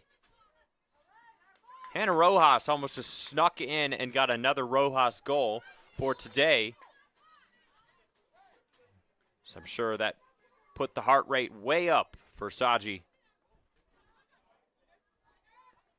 Boy, there's another thing you want to talk about. Saji coming out way in front of the goal, trying to chase that ball down. She bobbled it and let it dribble right in front of her, and she just did not see Rojas from her blind side. It's another time where Saji has come very close to leaving the goalie box. And she really just ventures out far, and you never know how far she's going to truly get, but you're rarely going to see her standing in the end zone if the ball isn't near her.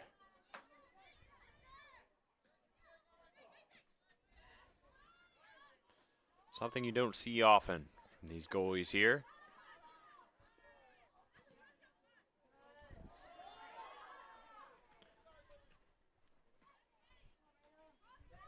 Well, battling out on the sideline, barely keeping it in, and now Lakes is going to have a little shot scoring chance. That's going to get deflected.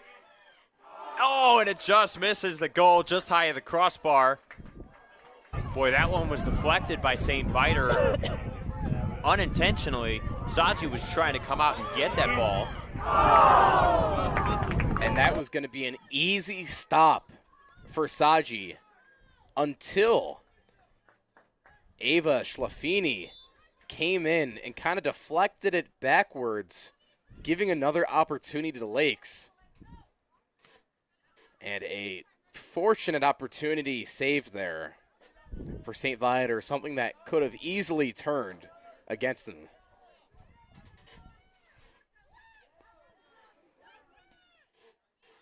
St. Viator able to maintain the tie game right now. Takes a lucky break, and now they're going to have an offensive chance. They have a passing lane. Can they get it through? And good defense by Lakes. Just close off the lane for St. Viator. Nowhere to go. Boy, that's been the story for Lakes on defense. They're able to kind of trap the ball out in front.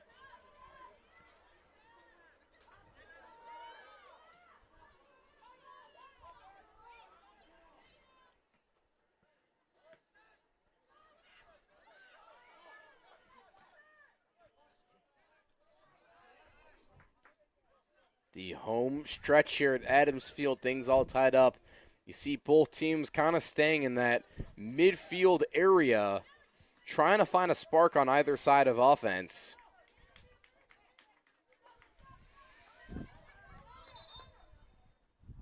So we're going to get a whistle right here. It's going to be Rana Schmidt on the throw-in. Forced to back up a little bit, and then we will get underway. Lakes on the offensive side right now. Under 3 minutes to go right now. Time is running out on the second half here for either side. Well, we got an excellent crowd on hand here today, Joe, and they have really been into it. A lot of oohs and ahs. Incredible shots, incredible goals.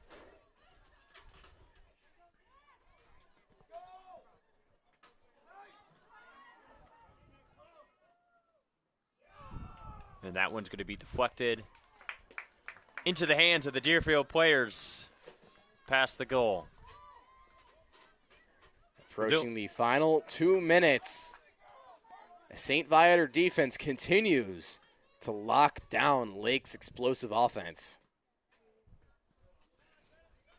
This game's reminding me a little bit of a game that I saw earlier this year.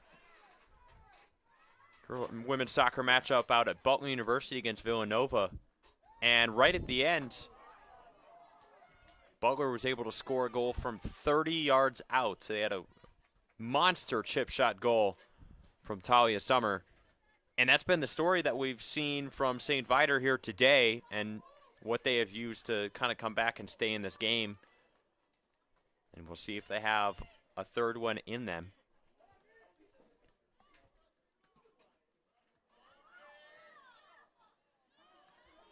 And Fuentes is going to have a shot. That's going to be wide. Good opportunity for Fuentes. Believe it or not, that's one of the closer shots we've seen from St. Viator.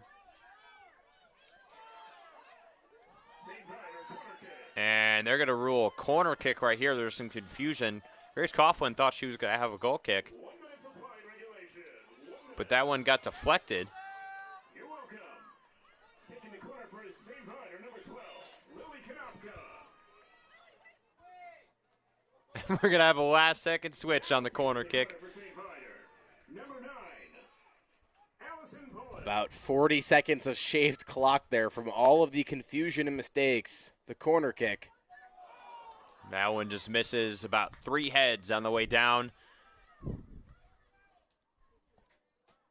Knocked out. That will be a throw-in for St. Viator. So 23 seconds to go. Can they get something going? That one's going to be cleared. And it will look like, most likely, we're going to see a shootout here at Adams Field. Unless we can see some serious magic. Look how far out Saji is. She's all the way at the 20-yard line. She's just going to hold the ball, stall, and say, I want to see a shootout. Well done. It's been a fun game here so far. In this matchup, playoff matchup, that is, the winner trying to move on to face either Crystal Lake Central or Deerfield. Are you excited for a shootout here at Deerfield? Am I excited? Is the sky blue, Ian? The first shootout we have seen on the Deerfield side of the bracket.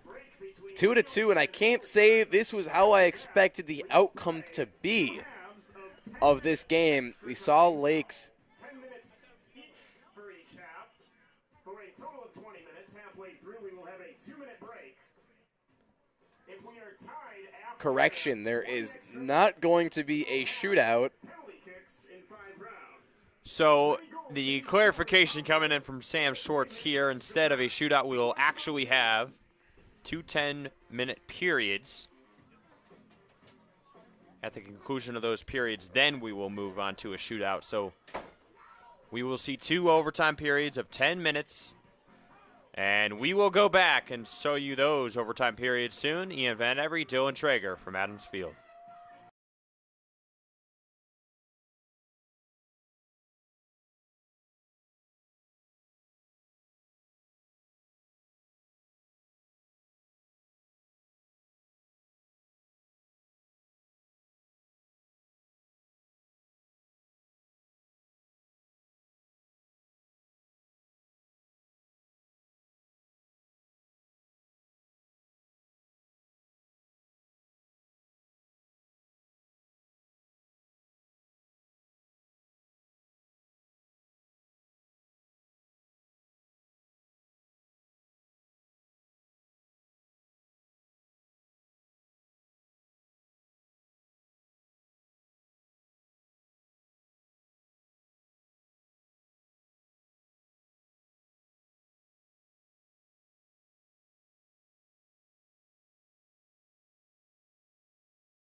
Welcome back here to Adams Field. We're going to see an overtime period here. We will see 2 10-minute periods, halftime for 5 minutes in between. So we'll see plenty of more soccer. And then after that, if there still is a tie game, we will see a shootout. Now, Dylan, tell us what's been going on. How did we get to this overtime period? We're not leaving here quite yet. A little bit more what we're going to call free soccer to be played. And that Lakes duo of the 2 Rojas girls has been outlasted. The offense of St. Viator, the long, strong legs, kicking all the way sometimes from the 25 to 30-yard line, has all of a sudden started working. 2 late goals from St. Viator ties things up as we've got some extra soccer to be played. Once again, no PK. We've got 2 quick halves to be played. Well, we're going to have some great overtime soccer here at Adams Field. We got Sam Schwartz on the PA. We got Dylan Traeger. I'm Ian Van Every. Eli Klopfer on the camera, your engineer. We got plenty of more time here before the Deerfield matchup between Crystal Lake Central. Well, can't wait to get underway for overtime here at Adams Field.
Well, we will rock you on right now. We're going to have overtime soccer here at Adams Field.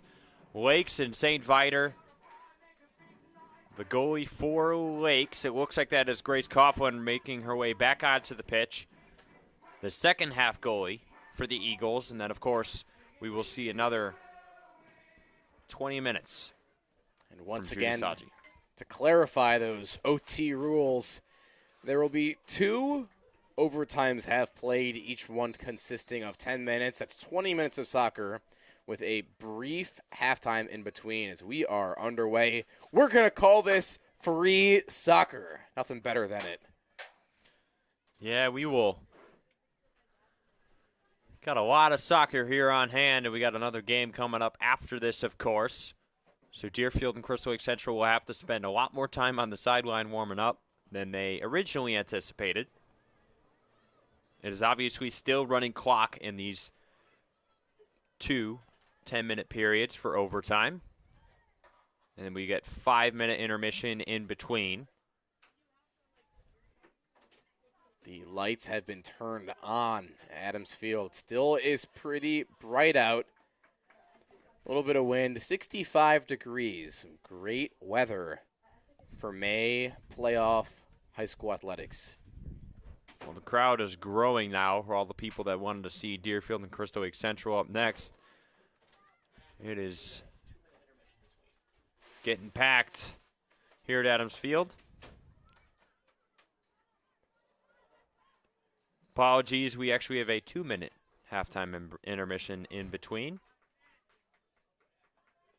Thanks to our broadcast engineer, Eli Klopfer, for getting us the overtime regulations.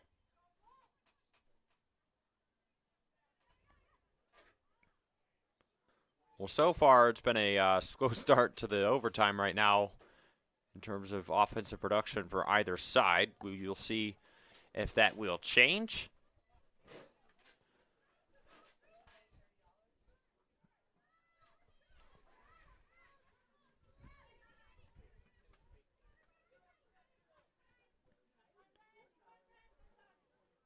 Lakes and St. Viator continuing to battle it out. They've had a tremendous game here so far. This has been one of the better games of this playoffs that we've seen at Adams Field. 2-2 tie.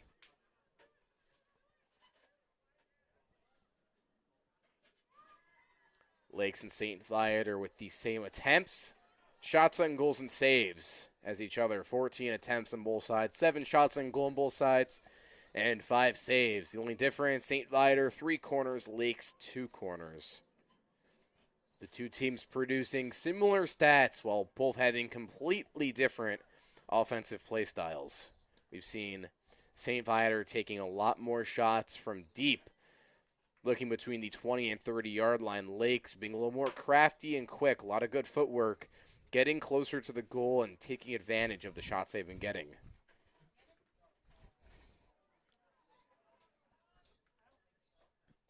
It's almost a carbon copy scoreboard that we see. Under 7 minutes now in this first overtime period. Lakes has the ball in a throw-in on the offensive end.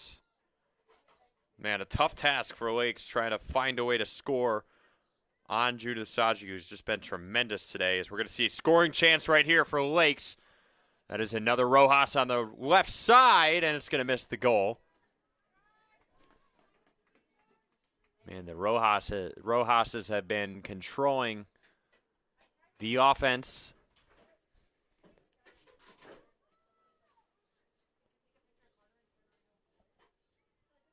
The first shot attempt we have seen in the overtime regulation took nearly 4 minutes. But as you said, the two Rojas girls have completely commanded this game on the offensive end for Lakes. Both of them are the lone goal scorers for the Eagles. It's Lakes with a 13-game win streak on the line. One of the best teams in the state, ranked at 31. 14-2 record, undefeated in conference, 7-0, taking first place in their conference. A lot on the line in this win or go home overtime challenge. We got a thriller here at Adams Field.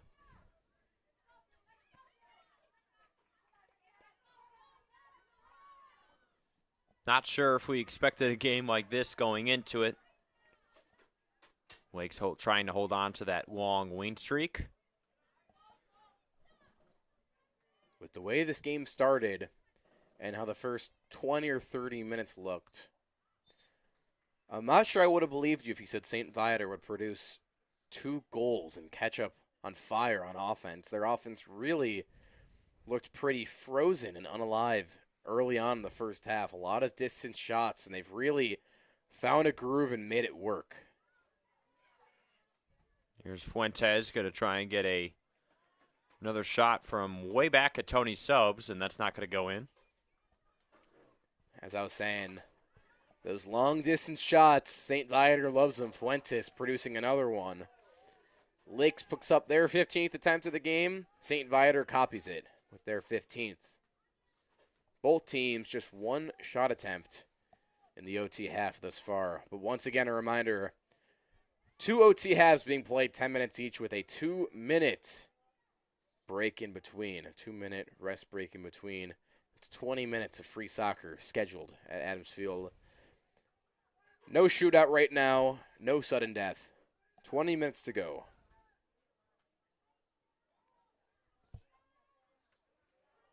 More dribble moves here from Leah Rojas. Going to pass to the other Rojas. That's Hannah Rojas.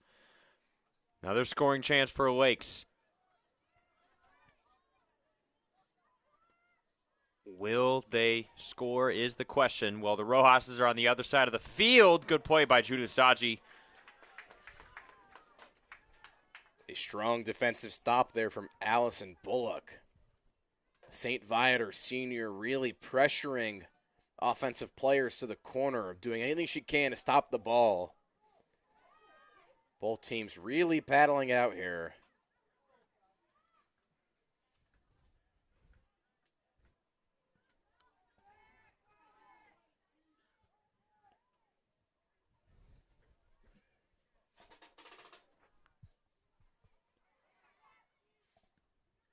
Well, we're under 3 minutes remaining in this first half of overtime.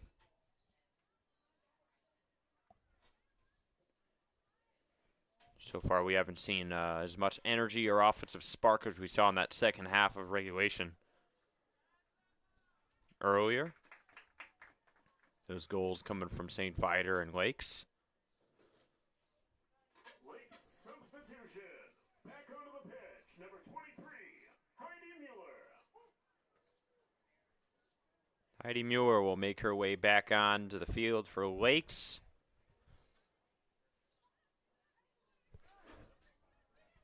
The freshman.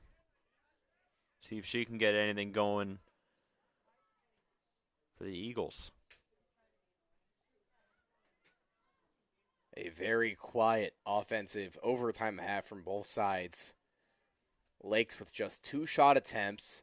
St. Viator 1 on the half.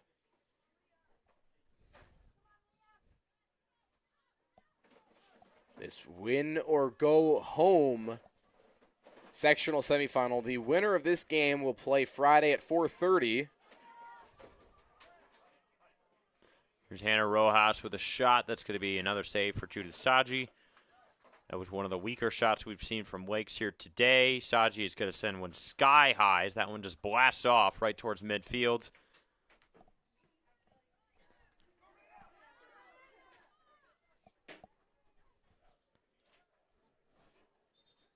And now we're going to get a whistle.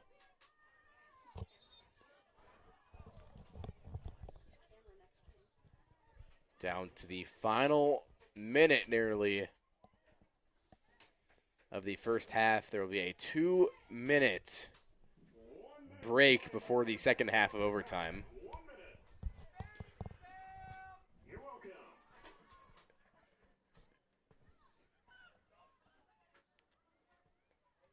Lakes trying to get something going before the end of the first half of overtime, before that rest period. Man, they just need to get the ball into the feet of one of the Rojas.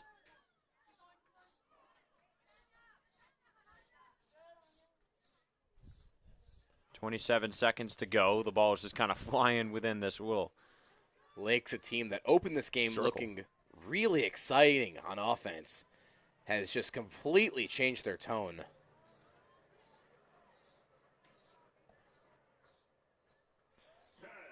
They clear that one, and by the looks of it, we will not see a goal in this first half of overtime. We might get a last-second shot. We will, and that one's going to be saved by Judith Saji. So we're still scoreless in this overtime. 2-2 right now. We will have 2 minutes until the second half. Saji almost fumbling that last one. It keeps with it and recovers it, but a silent offensive performance from both sides. A 2-minute break as both teams have a quick breather before the second half of overtime from Deerfield High School. Looking to see a little bit more offense. The defense has really picked up. Both teams really scared to let up that one game-changing goal. Who will it be, Lakes or St. Viator? 10 more minutes of overtime soccer from Deerfield High School. He's Ian Van Every. I'm Dylan Traeger. Stick with us for more overtime soccer.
We are back here at Adams Field. We have 10 minutes remaining in the second half of overtime between Lakes and St. Viator.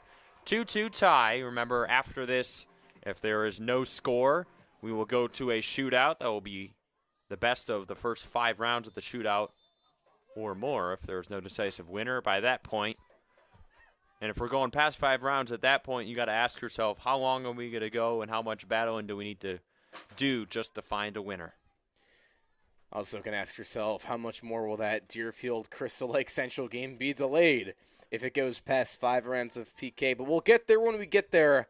For now it's 9.5 minutes loaded on the clock. Second half of overtime between the number 1 seed Lakes, number 4 St. Viator. For just tuning in, thank you for joining us on Deerfield High School Warrior Athletics YouTube page. He's Ian Van Every. I'm Dylan Traeger. We're with you for all of the IHSA soccer on the Deerfield Sectional playoff bracket. This last half of overtime, we saw a very silent offense from both Lakes and St. Viator. Lakes with 3 shots on offense, Viator 2. A lot of strong defense. Both teams scared to let up that first goal, playing very tight man-to-man, girl-to-girl, in this case, defense. It's been a tremendous start so far. Tremendous finish to regulation. First half of overtime. Our second half of overtime, and it's just been a awesome scene here at Adams Field for this first matchup. Girls soccer sectionals.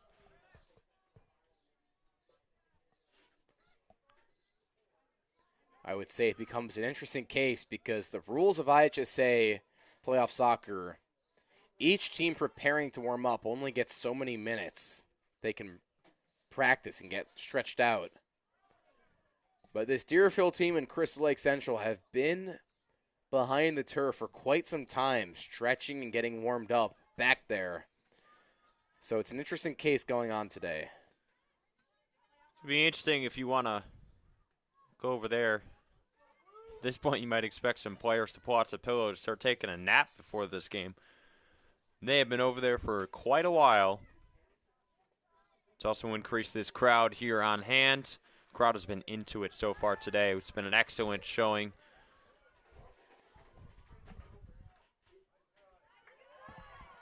Reminder, it's been a physical game, as you saw another rough play over there on the other side of the field. Rojas almost just had another offensive chance. Here's St. Viator on the right side. Centering pass. That's going to go right past her. No goal scored. Another defensive stop for Lakes. 7 minutes, 10 seconds remaining in this second half of overtime.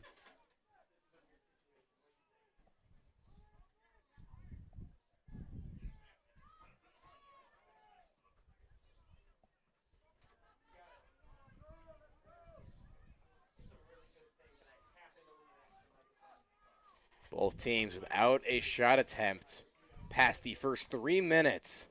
Second half of overtime, a lot of play around the midfield, a lot of strong defense. Ian, this keeps getting tighter and tighter. Well, at this point, you have to wonder if fatigue is starting to be a factor. Been out there for a long time, and both players on both sides have started to slow down a little bit. The shots are less frequent. Scoring chances less frequent, saves less frequent as that coming off of that, as we might see a corner kick here. I think we will. So Lakes is going to have another opportunity. Taking the corner, number 8, Leo Rojas. As now we're going to have CC Hopkins taking the corner kick for Lakes. Rojas faked it a little bit, confused the great Sam Schwartz in the other room. So Hopkins will take the corner for Lakes. Header deflected. That's going to be wide. Another good play by the St. Viator defense. Strong corner from CC Hopkins, and look at the header on that from Raina Schmidt. Unfortunately, it goes off to the right instead of the way she was intending. But Lakes will retain possession, another corner. We're going to see another corner kick here, deflected, and not going to have a shot at the goal. That one a little less scary for St. Viator. Just over 5 minutes remaining in the second half of overtime. St. Viator able to survive back-to-back corner kicks by Lakes. Lakes still has the ball in the offensive end. Another good defensive play. Allison Bullock able to stop that one.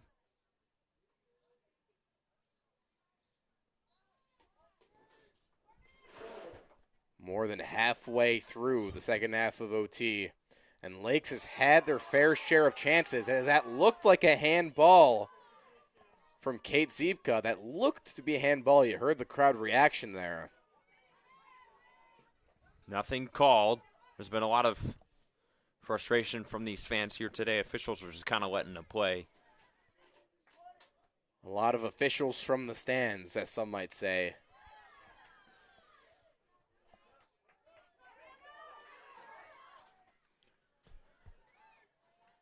That one trickles right out. St. Viator will get the throw in.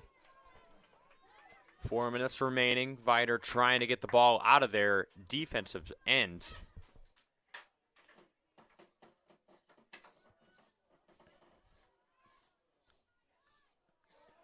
By the looks of it right now, unless we could see another scoring chance for Lakes, St. Viator's just trying to hold on and get to that shootout. Now, something interesting that we want to talk about for a shootout is we've seen a lot of these shots saved by Grace Coughlin. A lot of shots from St. Viator that have been so far out and so deep. Now they're going to be up close, firing on all cylinders. And then you got Judith Saji, who's going to have to defend the net in a shootout. The question is, who's going to come out on top?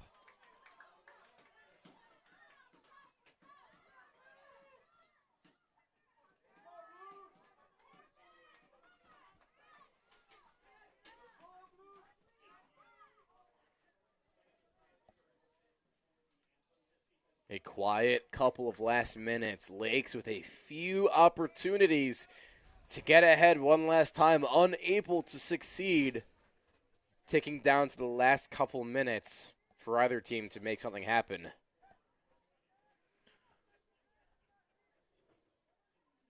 Another thing we'll have to watch out for is who will take the net in the shootout if there is one. Will it be Grace Henner or will it be Grace Coughlin? Coughlin struggled in that second half, gave up those 2 goals.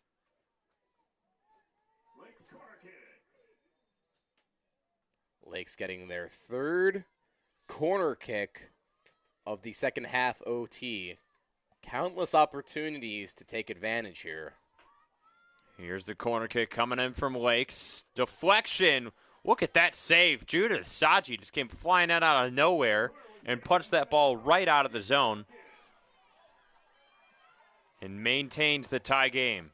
It looked like Saji had a header to get out of there. Left an empty net.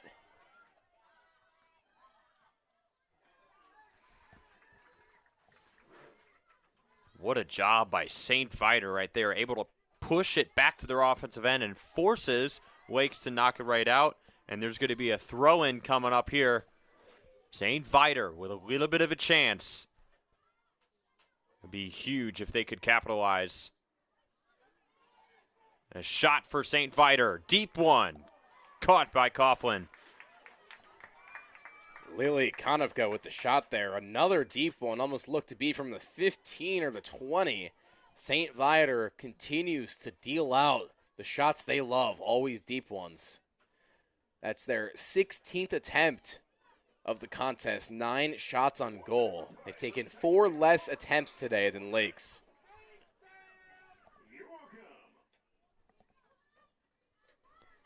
Under a minute remaining, second half of overtime. If we can't see a goal in the next 45 seconds, there will be a shootout.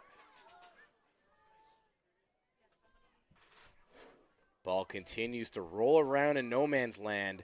Lakes looking for one last offensive opportunity. Limited time, under 30 seconds to go. I think Lakes is kind of stalling a little bit and saying, you know what, I want this to be the last opportunity of the half of overtime. I don't want to allow any possible rebounds or goals. But there's now 13 seconds. They got to hurry. They're still talking about it. 10 seconds to go. Shot comes in. Wide. And that's going to end the overtime period. We will see a shootout here at Adams Field. We can't wait. Well, it will be a goalie-to-goalie showdown to decide this one. A long day here at Adams Field. Dylan, are you excited for a little shootout? Super excited, and looking back at that last play, kind of interesting drawn up from Lake. Cece Hopkins has the ball right up the middle, her own kick, and she continues to keep talking to the players on the other side, and the referee's a little confused on the situation. Loses a lot of the clock, shaves it off herself, forced to make a kick, and it goes far wide left. But as you said, it's going to be a shootout right here at Adams Field. Lakes and St. Viator, stay here for more.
Shooting first for Lakes.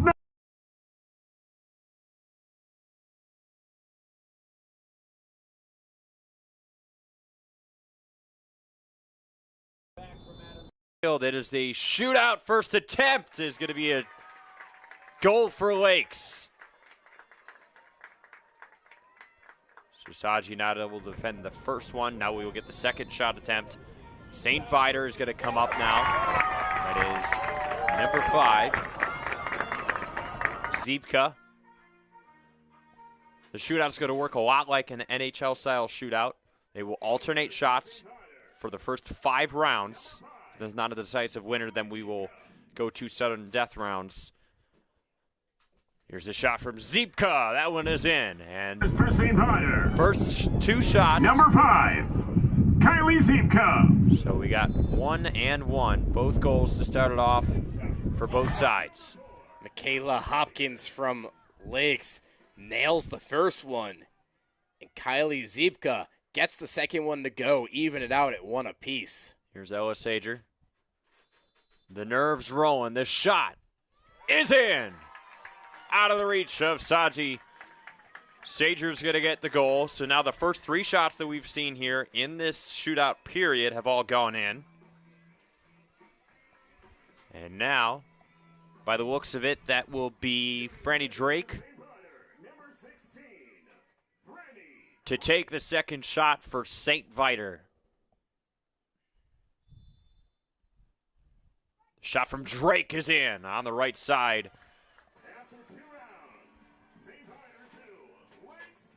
Franny Drake evens it out with Ella Sager. Both of them successful. Lakes and Viator. 2 for 2, 100%. We are even out going to the 3rd round of the PK. Raina Schmidt will get the 3rd shot for Lakes.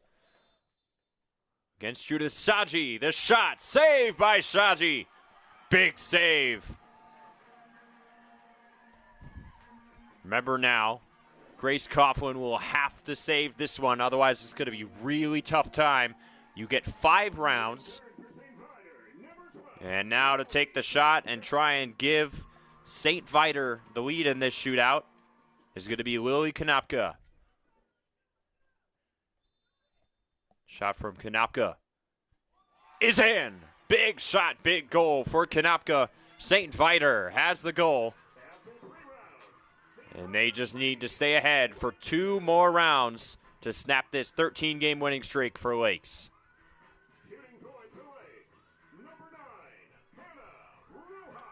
And a reminder, if Judith Saji can get the save, this one will be over. Here's Hannah Rojas. Can Rojas do it again? She misses wide.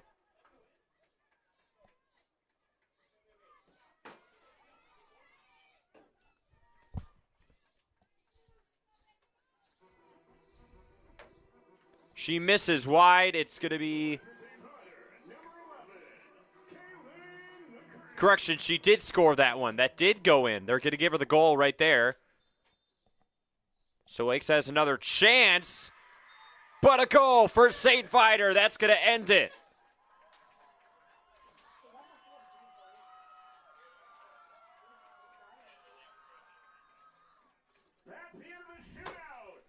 And that will end the shootout here at Adams Field. St. Viator will take this one. 3-2, your final score. St. Viator coming out of nowhere in the second half of the game. Getting on the board twice in the second half. A very strong defensive outing in the double OT from both sides, but Viator comes out so much stronger in the PK and takes it 4-2. Well, it's been an eventful day here at Adams Field so far. We have another matchup coming up later, Deerfield and Crystal Lake Central. St. Viator takes this one in a shootout. Ian Van Every, Dylan Traeger, we will be back here and a little bit later for the second game. It's been an honor to join you. We will see you right back here at Adams Field.